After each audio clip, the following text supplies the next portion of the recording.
दलित पिछड़ा समाज संगठन ने पंडित धीरेन्द्र कृष्ण शास्त्री की सनातन एकता यात्रा का विरोध में मोर्चा खोला और संगठन ने राष्ट्रपति को पत्र लिखकर यात्रा रुकवाने की मांग की है और अब कोर्ट जाने की तैयारी है।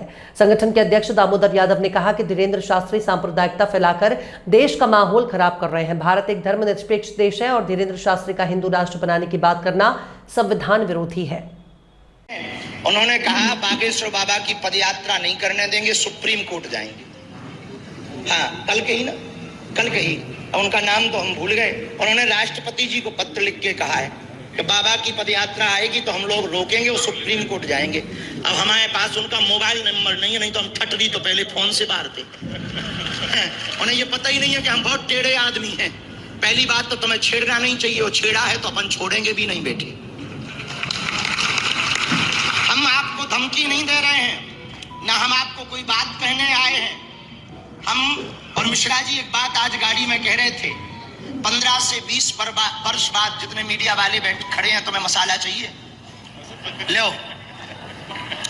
आज से 15 से 20 साल बाद भारत की जो जियोग्राफी बदलेगी ना, भारत अपने अस्तित्व की लड़ाई लड़ेगा। भारत के लोग अपनी संस्कृति को बचाने के लिए लड़ते दिखाई पड़ेंगे। आज वो 20% हैं और आप 9 राज्यों में अल्पसंख्यक हो गए। जिस दिन वो 50% पहुंच जाएंगे, आपके ब्रिज में भी वही दिखाएंगे टोपी वाली। अब ये क्या कहना चाहता है ये व्यक्ति? क्या ये सांप्रदायिकता? एक बात और मैं धीरेन्द्र शास्त्री तुम्हें बता दूं, हिंदी में सुन लेना। तुम जैसे टेढ़ों को दामोदर यादव को सीधा करना आता है। तुम जैसे आडंबरी और पाखंडियों को न समाज को लूटने दूंगा, न पर्चियां निकाल के बेवकूफ बनाने दूंगा। और अगर मुझसे पंगा लोगे तो एक और बात का ध्यान रखो, ये जो तुम वहां पे करते हो पर्चियां निकालने के साथ साथ भूमाफिया बन के बैठे हो, और वहां कितने लोग गायब हो गए हैं, कितने की लापता की रिपोर्टें हैं, सब निकलवा रहा हूं मैं।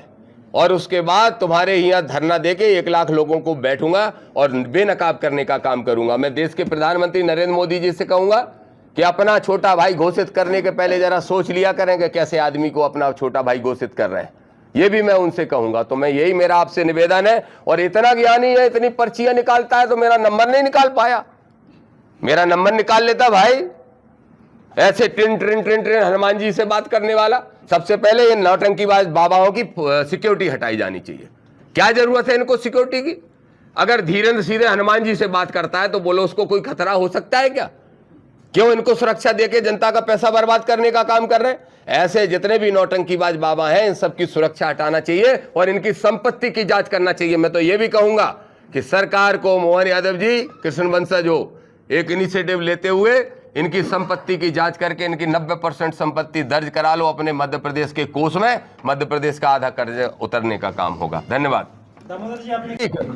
और नहीं तो फिर हमें उग्र आंदोलन करने के लिए मजबूर होना ही पड़ेगा। नहीं तो ऐसे देश तोड़ने वाले अराजक तत्व, गैर संवैधानिक लोग और ऐसे लोग जो राष्ट्रद्रोही हैं, ऐसी गतिविधियों को बढ़ाने का काम करते रहेंगे। एक और बात कह के अपनी बात खत्म करूंगा, फिर आप सवाल पूछ सकते हैं।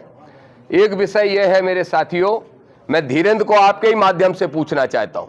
धीरेन्द्र शास्त्री, आडंबरी धीरेन्द्र शास्त्री, पाखंडी धीरेन्द्र शास्त्री, संविधान विरोधी धीरेन्द्र शास्त्री, इस बात का जवाब दो। मुझे पता नहीं था कि तुम भूमाफिया भी हो।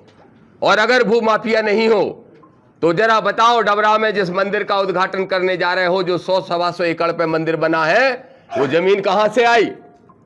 जिन श्रीमान ने वो मंदिर बनवाया उनसे भी पूछ रहा हूं, मेरे जिले के हैं, बताओ वो जमीन कहां से आई? शुगर मिल हुआ करता था, उस शुगर मिल के में किसानों का करोड़ों रुपया खाया है, और शुगर मिल को वो जमीन सरकार ने लीज पे दी थी। और अगर सरकार ने किसी जमीन को लीज पे दिया है तो क्या वो जमीन वो व्यक्ति जिसको लीज पे मिली है किसी दूसरे को दान में दे सकता है? कंपनी एक्ट के हिसाब से नहीं दे सकता है। तो कैसे 2 भाई हैं जो शुगर मिल के मालिक थे, एक भाई से दान पत्र लिखवा लिया गया और दूसरे भाई ने मुख्यमंत्री को शिकायत की है, दूसरे भाई ने कलेक्टर को शिकायत की है, चीफ सेक्रेटरी को शिकायत की है, और ये कहा है कि ये जमीन तत्काल प्रभाव से वापस कराना चाहिए। ऐसे अवैध मंदिर का उद्घाटन करने धीरेन्द्र शास्त्री जाएंगे? तो फिर ये सिद्ध होता है कि धीरेन्द्र ना सिर्फ आडंबरी, ना सिर्फ पाखंडी, बल्कि धीरेन्द्र शास्त्री भूमाफिया भी है। इसलिए मैं कह रहा हूं कि ये 27 साल का जो नौजवान भटक गया है, जो सत्ता के संरक्षण में बेलगाम हो गया है, इस पर लगाम लगाएंगे हम बाबा साहब के द्वारा लिखे हुए संविधान के तहत, और संविधान को बताएंगे और इस यात्रा को रोकने का काम करेंगे। इस विषय में आज हम आप सबसे मुखातिब होने के लिए आपके बीच में पहुंचे।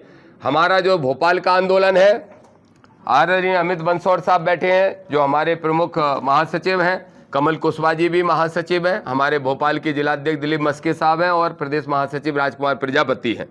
हम सब ने मिलकर तय किया है कि 3 तारीख को भोपाल में 3 तारीख को भोपाल में कौन सा रोशनपुरा चौराहे पे एकत्रित सारे सैकड़ों साथी होंगे, विरोध प्रदर्शन करेंगे, पुतले जलाएंगे, नारेबाजी करेंगे, उसके बाद राजभवन जाएंगे और राज्यपाल को वो ज्ञापन देंगे कि जाइए आप भी एक बार राष्ट्रपति से बात कर लीजिए, राज्यपाल साहब अगर शांति चाहते हैं, हम भी चाहते हैं, तो वो यात्रा रुकना चाहिए, पूरी तरीके से गैरकानूनी यात्रा है। एक बात और मैं कहूंगा, धीरेन्द्र शास्त्री कहते हैं जाति पात की करो विदाई, हिंदू एकता जिंदाबाद, हिंदू भाई भाई। क्या धीरेन्द्र शास्त्री अछूत अछूत कह के जो दलितों को दूर करते हैं, क्या धीरेन्द्र शास्त्री अपने घर परिवार में खुद के लिए संबंध करने को तैयार हैं दूसरी जातियों में? जब जाति पाति की विदाई करने की बात करते हैं तो करो जरा, दिखाओ बड़ा दिल। एक तरफ हिंदू सनातन की बात करते हो, दूसरी तरफ कुशवाहा के बच्चे को पैर धुलवा के पिलवाने के लिए तुम्हारे लोग मजबूर करते हैं, कहीं जाटव को पेशाब चिटाने के लिए मजबूर करते हैं। ऐसे होगा सनातन एक, ऐसे होगा हिंदू एक, ऐसे बनेगा ये हिंदू राष्ट्र। और कौन सा हिंदू राष्ट्र जिसमें जाति के आधार पर ऊंच नीच छोटा बड़ा दिखाने की काम कर रहे हो। इसलिए मैं आप सबसे ये वीडियो प्ले करके अपनी बात को समाप्त करता हूं। आप इसको रिकॉर्ड कर जरूर देखें। मेरे धमकी देने के अलावा जो लास्ट में वो कह रहे हैं कि 20 साल बाद टोपियां ही टोपियां दिखेंगी, हिंदू असुरक्षित हो जाएगा। ये क्या कहना चाहते हैं? यही कहना चाहते हैं, सांप्रदायिकता भी फैलाना चाहते हैं कि नहीं फैलाना चाहते, दूसरे धर्म के प्रति नफरत फैलाना चाहते हैं कि नहीं फैलाना चाहते। तो मेरा आप सबसे निवेदन है मेरे साथियों, आप सभी पत्रकार सजग लोग हैं और आपके सहयोग से हम इस देश को बचाना चाहते हैं, आपके सहयोग से हम इस संविधान को बचाना चाहते हैं। तो मेरा आप सभी से निवेदन है कि जरूर इस बात को आप जनता तक पहुंचाने। आप सभी पत्रकार साथियों का बहुत बहुत धन्यवाद शॉर्ट नोटिस पे आने के लिए। आज एक बहुत गंभीर विषय को लेकर आपके बीच में चर्चा करने के लिए मैं यहाँ पहुँचा हूँ। आप सबको शायद ज्ञात होगा कि बागेश्वर धाम के एक शास्त्री हैं धीरेन्द्र शास्त्री, वो एक यात्रा पहले निकाल चुके थे और फिर से एक यात्रा निकाल रहे हैं जिसको उन्होंने नाम हिंदू एकता यात्रा का दिया है। सनातन एकता, हिंदू एकता, इस तरह का कुछ दिया है। असल में वो स्पष्ट तौर पे ये कह रहे हैं कि हम हिंदू राष्ट्र बनाने को लेकर ये यात्रा कर रहे हैं। मेरा स्पष्ट इसमें कहना है, दलित पिछड़ा समाज संगठन का भी और हमारे आज़ाद समाज पार्टी भीम आर्मी के सभी साथियों का, कि ये देश धर्मनिरपेक्ष देश है भारत के संविधान के अनुसार। तो इसलिए इस देश को अगर किसी एक धर्म का बनाने की कोई यात्रा करता है तो वो गैर संवैधानिक भी है और निश्चित रूप से धीरेन्द्र शास्त्री तो फिर इस देश में सांप्रदायिकता फैलाने का प्रयास भी कर रहे हैं। इसलिए हमारे दलित पिछड़ा समाज संगठन ने पिछली 20 तारीख को, आज से लगभग 11 दिन पहले, महामहिम राष्ट्रपति को चिट्ठी लिखी थी, उनको मेल भी किया था और उनसे आग्रह किया था कि इस यात्रा को रोका जाए।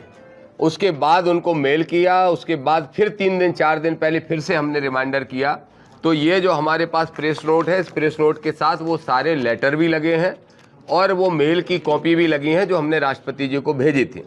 तो आपके माध्यम से मैं 2 बातें स्पष्ट करना चाहता हूँ।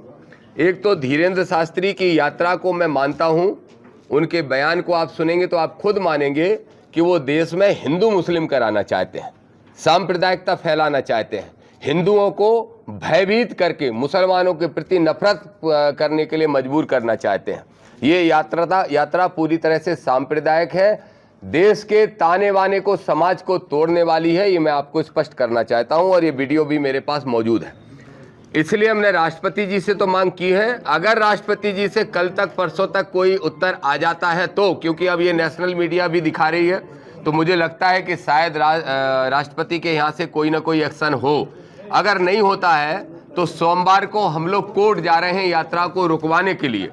लेकिन दलित पिछड़ा समाज संगठन ने यह भी तय किया है कि 2 तारीख से लेकर 6 तारीख तक पूरे मध्य प्रदेश के दर्जनों जिलों में इस यात्रा के विरोध में धरना, प्रदर्शन, आंदोलन, ज्ञापन होगा और पुतला दहन भी होगा धीरेन्द्र का।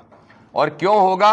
क्योंकि धीरेन्द्र को मैं एक संत नहीं मानता, और संत इसलिए नहीं मानता क्योंकि कोई संत, परसों धीरेन्द्र शास्त्री ने हरियाणा में एक मंच पे मुझे गालियां देने का काम किया और मुझे मारने की धमकी दे रहा है। धीरेन्द्र ने उस वीडियो में कहा कि जो श्रीमान मिस्टर फलाना हमारी यात्रा निकलवाना चाहे, रोकना चाहते हैं, उसको मैं बोलना चाहता हूं, मेरे पास उसका मोबाइल नंबर नहीं है, नहीं तो मैं मोबाइल पे फोन करके ही ठठरी मार देता।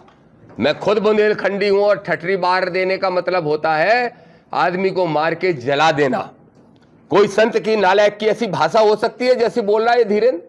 नक कटा, आगी का लगो, ठठरी बांधे, ए अछूत है, हमसे दूर हट जाओ, ऐसी भाषा बोलने वाला ये नौजवान लड़का जो है 27 साल का, जो आडंबर और पाखंड फैलाने का काम कर रहा है, इसको तत्काल प्रभाव से न सिर्फ इसकी यात्रा बल्कि इसकी कथाएं भी बैन होना चाहिए, क्योंकि धार्मिक कथाओं के माध्यम से ये उन्माद फैलाने का काम कर रहा है। ये हमारी मांग है। हमारे पास वो वीडियो मैं अभी आपके सामने प्ले करूंगा जिसमें वो मुझे भी गालियां दे रहा है, धमकी भी दे रहा है देख लेने की, कि बेटा छेड़ोगे क्या, छेड़ोगे तो छोड़ेंगे नहीं तुमको, ये भी धमकी दे रहा है। और उसके साथ साथ उस पर FIR हो, हम लोग आज ही तय करेंगे कौन से थाने में हमें FIR करना है। हम उस वीडियो के आधार पर धीरेन्द्र पे FIR कराने भी जाएंगे।